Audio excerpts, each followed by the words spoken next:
हमारे चैनल को सब्सक्राइब करें और बेल आइकन दबाएं।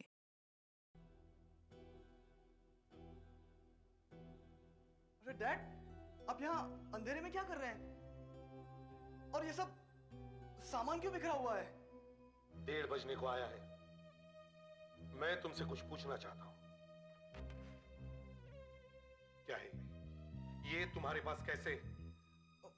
ये डैड, हाँ, मेरे दोस्त के हैं।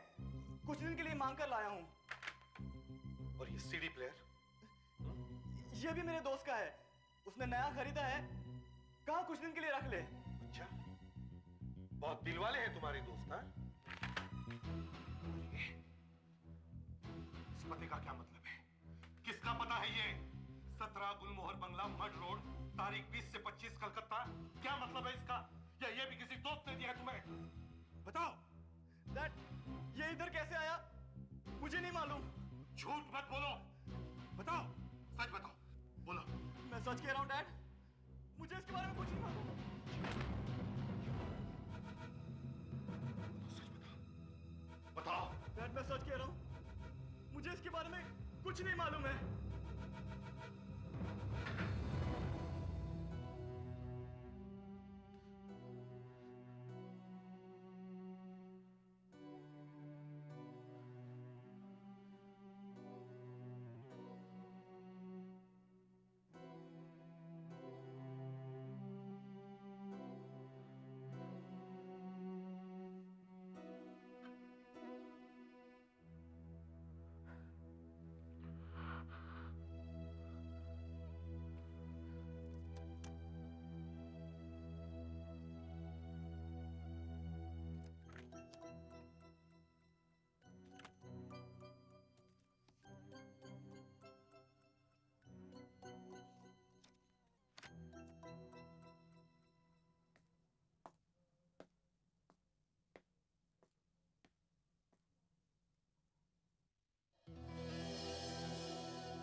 क्या हुआ?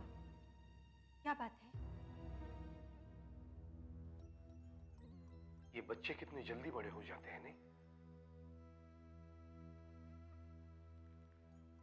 और अचानक एक दिन उस बच्चे की जगह कोई अनजान आदमी खड़ा हो जाता है। तुम इतने परेशान क्यों लग रहे हैं? कहते क्यों नहीं क्या बात है? मुझे अकेला छोड़ दो, अकेला छोड़ दो मुझे। मुझे भी नहीं बताओगे? प्लीज।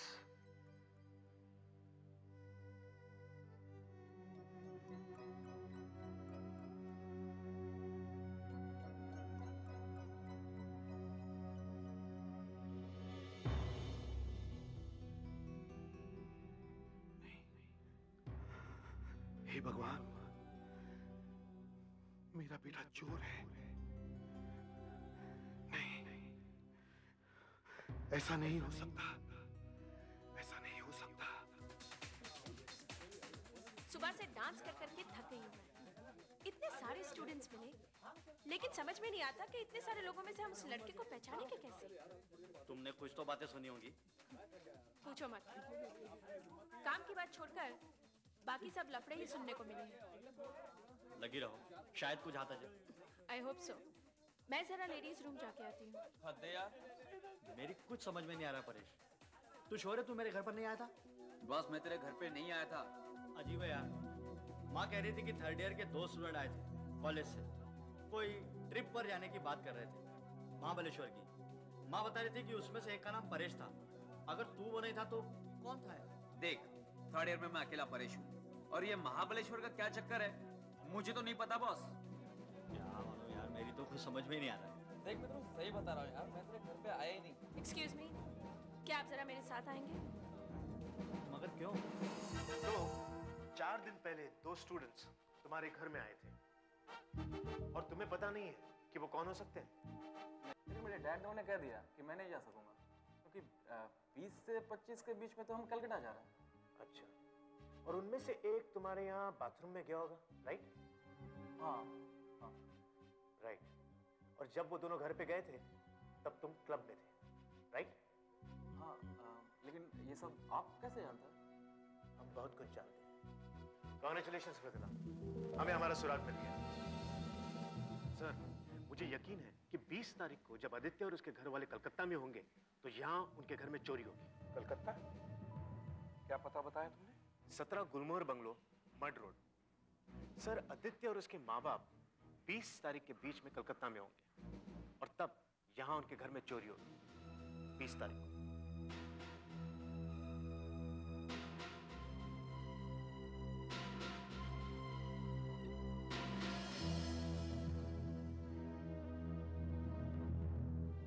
क्या हुआ सर? आप ठीक तो हैं? हाँ वीरेंद्र, तुम अब ये केस छोड़ दो। ये केस अब मैं हैंडल करूंगा। क्या? लेकिन सर, आपकी छुट्टी के अभी 2 हफ्ते और बाकी हैं। हाँ है, लेकिन घर में बैठे बैठे उब गया हूं। इतनी लंबी छुट्टी कभी ली नहीं ना। अब इस केस की तहकीकात मैं करूंगा। अगर हमारे घर में चोरी होने वाली है तो हम कलकत्ता जाएंगे ही नहीं, हम यहीं रहेंगे। देखिए, जैसा हम कह रहे हैं वैसा ही आप कीजिए। आप अपने प्रोग्राम के मुताबिक 20 तारीख को कलकत्ता जाइए। आप ही अजीब इंस्पेक्टर, आप क्या चाहते हैं, हमारे घर में चोरी हो जाए? कुछ नहीं होगा। जब आप लोग कलकत्ता जाएंगे तो हम लोग यहीं आपके घर में ही रहेंगे। मतलब आप अपने घर से इस तरह से जाएंगे जैसे कुछ हुआ ही नहीं। बस फिर जब चोर घर में घुसेंगे तो उन्हें पकड़ लेंगे। ये प्लानिंग बिल्कुल सही है सर। मैं बाकी का बंदोबस्त करवाता हूँ सर। ठीक है वीरेंद्र, 20 तारीख की रात को मैं यहाँ इंचार्ज रहूंगा। तुम्हें यहाँ आने की जरूरत नहीं है। क्यों? हंस क्यों रहे हो? सर, मुझे लगता है कि मेरा सूटकेस पैक करने का समय आ गया है। आपकी बातों से मुझे लग रहा है मेरा ट्रांसफर अब होने ही वाला है। ट्रांसफर करना मेरे हाथ में है। साफ साफ कहो, क्या बात है? सर, एसीपी साहब का बर्ताव अचानक इतना बदल गया कि मैं भी सोच में पड़ गया। फिर मैंने कुछ पूछताछ की सर, तब पता चला कि क्या पता चला? सर, पता चला कि एसीपी साहब का एक बेटा है राजीव, जो कॉलेज में पढ़ता है। ये राजीव नाइट क्लब्स में बहुत जाता है और जिन जिन लोगों के साथ ये घूमता है उनकी भी कहानी कुछ अच्छी नहीं है सर। इस केस से इन बातों का क्या संबंध है? सर, मुझे लगता है कि एसीपी साहब का बेटा इन चोरों के गैंग में मिला हुआ है जिनके पीछे हम लगे हुए हैं सर। और इसीलिए एसीपी साहब चाहते हैं कि मैं इस केस से हट जाऊं ताकि वो अपने बेटे को बचा सके। अब मैं समझ गया कि तुम्हारा बार बार ट्रांसफर क्यों होता है। मैं सिर्फ इतना जानता हूं कि प्रद्युमन जैसा ईमानदार ऑफिसर हमारी पूरी फोर्स में नहीं है। माफ कीजिए सर, आप गलती कर रहे हैं। ये केस प्लीज मुझे वापस दिला दीजिए। मैं ऐसा नहीं करूंगा। लेकिन सर, ये प्रद्युमन की अग्नि परीक्षा है और मुझे विश्वास है गुनहगार चाहे उसका बेटा ही क्यों ना हो, वो उसे छोड़ेगा नहीं छोड़ेगा। मैं नहीं मानता सर। तो ठीक है, 20 तारीख तक का इंतजार करो। तब देखना प्रद्युमन में अपने बेटे को गिरफ्तार करने की हिम्मत है या नहीं। आज तो सिर्फ 20 ही तारीख है और आप ड्यूटी पर वापस जा रहे हैं। आपने तो कहा था कि आप 1 महीने की छुट्टी पर हैं। परिवार के साथ समय बिताना अच्छा नहीं लगता क्या? परिवार? कौन सा परिवार?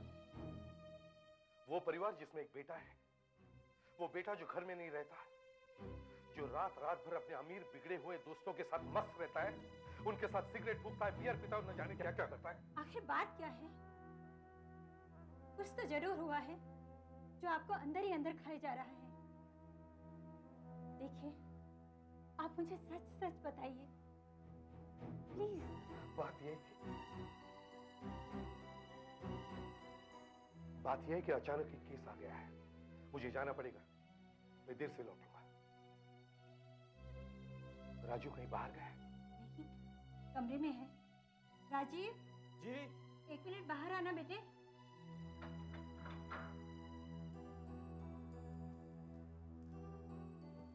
अब क्या प्रॉब्लम है डैड? अब क्या हुआ है? राजीव, मेरी बात ध्यान से सुन लो। चाहे कुछ भी हो, आज रात तुम घर से बाहर नहीं जाओगे, कहीं नहीं जाओगे, समझे? लेकिन मुझे अपने दोस्तों से मिलना है आज। हमारा कुछ स्पेशल प्रोग्राम है। मैंने कहा ना, चाहे कुछ भी हो तुम कहीं नहीं जाओगे। अगर तुमने मेरी बात नहीं मानी तो आइंदा इस घर में कदम नहीं रखना। ऐसा कोई काम नहीं करना जिससे मैं और तुम आमने सामने हो जाए। मुझे मजबूर मत करना बेटा।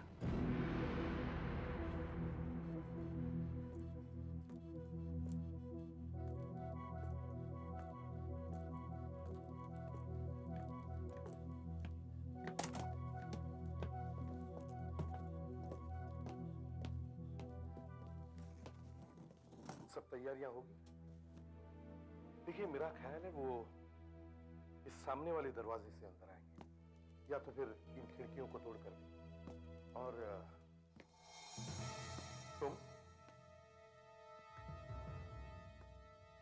तुम यहां क्या कर रहे हो? माफ कीजिए सर, मुझे बड़े साहब ने स्पेशल ऑर्डर्स दिए हैं आज की रात आपके साथ यहाँ रहने के लिए। देखिए, अब आप लोग जाइए, दरवाजे को बाहर से ताला लगाइए और गाड़ी में बैठकर चले जाइए। हाँ, इस पते पर जाकर हमारा इंतजार करना। चोरों को पकड़ती मैं तुम्हें फोन करूंगा।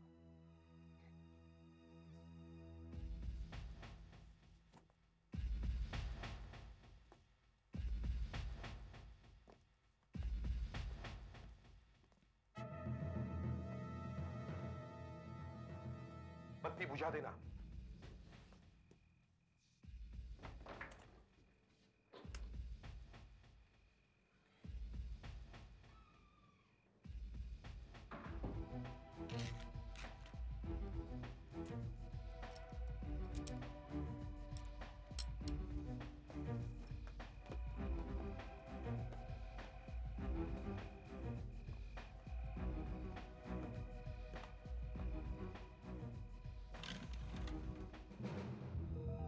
सिर्फ थोड़ा सा इंतजार और सर, बस कुछ ही देर में पता चल जाएगा कि चोर कौन है।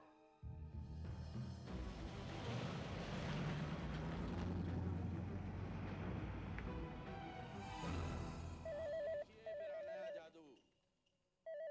मैं एक आदमी को हथकड़ी में बांधकर इस पानी में फेंकूंगा। हेलो शीला,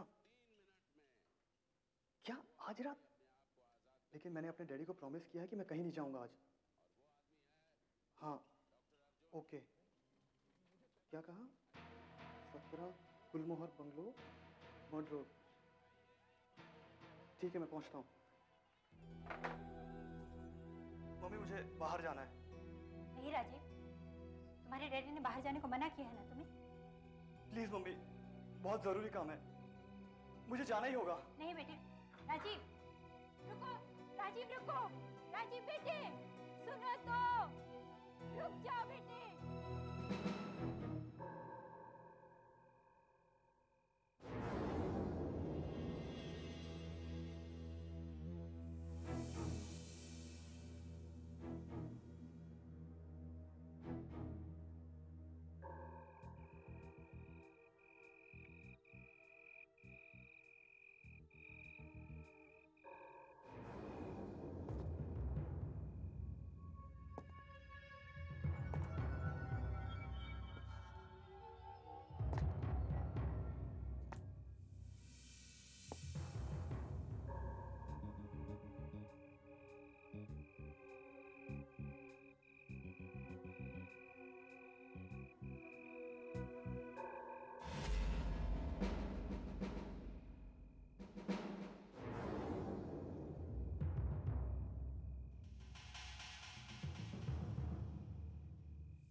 इशिता, राजीव क्या कर रहा है? तो आधा घंटा पहले ही चला गया। क्या? आधा घंटा पहले? मैंने तुमसे कहा था ना उसे बाहर मत जाने देना, फिर भी तुमने।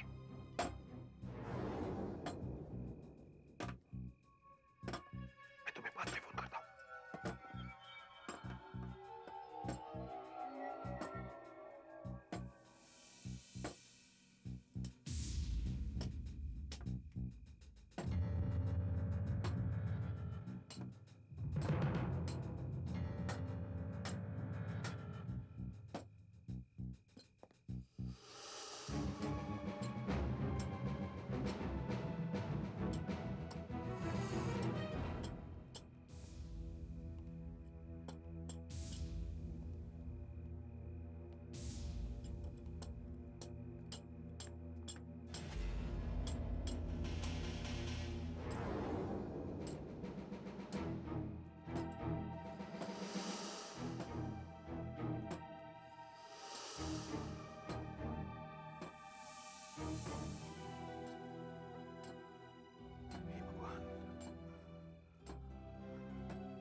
मेरा बेटा ना हो तो अच्छा है।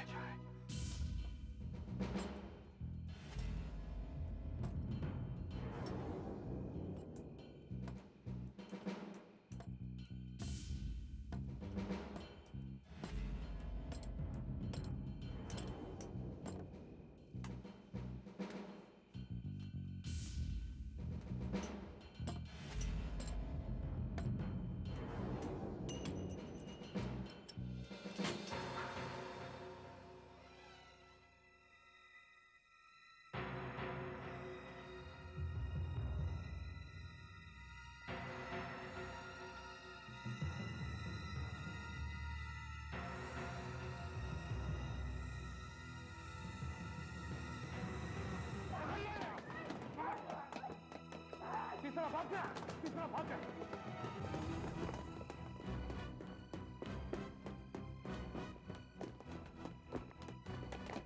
रुक जाओ राजीव, रुक जाओ राजीव बेटा, मैं तुम्हें गोली मार दूंगा।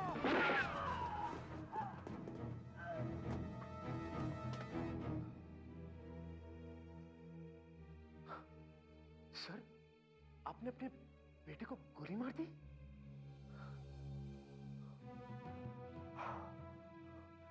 दिल चाहे जरूर कांपे, पर हाथ नहीं कांपने चाहिए। राजीव, राजीव, राजीव, राजीव, मैंने कहा था ना मेरे सामने मत आना, मैंने कहा था ना। सर, ये राजीव नहीं है। ये राजीव नहीं है।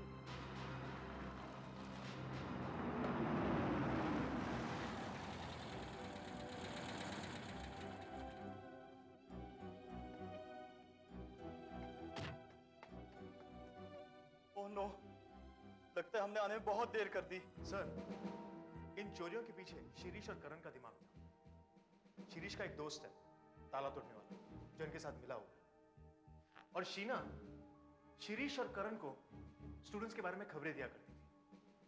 कौन नया है, कौन पुराना है, कौन कहां रहता है, और यहां तक कि कौन किस वक्त बंबई में नहीं रहता।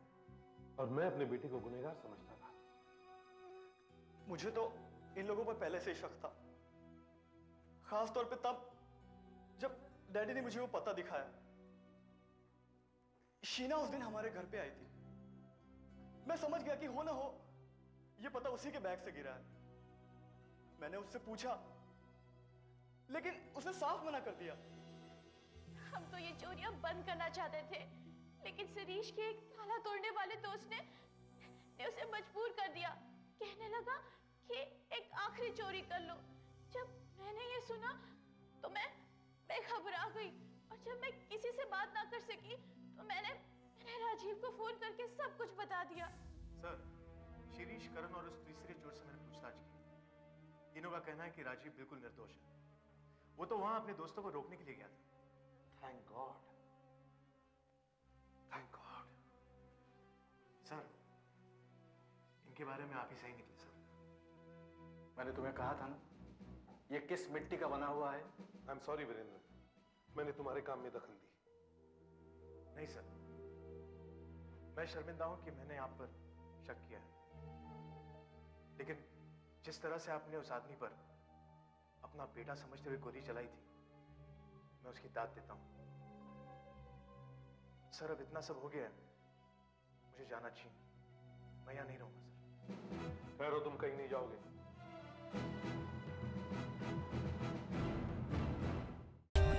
For more updates, subscribe to our channel, click the show links and enjoy watching the videos.